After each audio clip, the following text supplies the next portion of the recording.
এইসব কথা কয়া স্বামী গো মনে আগুন জ্বালায়ো না গো।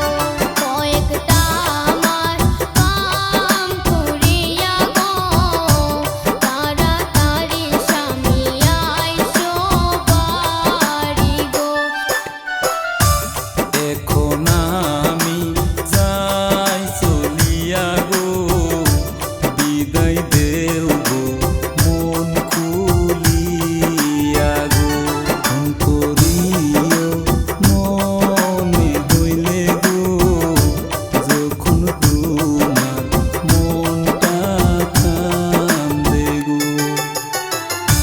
সকাল হইলে আমায় সাইরা গো যাইবা স্বামী তুমি দূর দেশে গো। তোমায় সারা এই না ঘরে গো কেমনে থাকবো আমি ভোর নিশীথে গো। তোমায়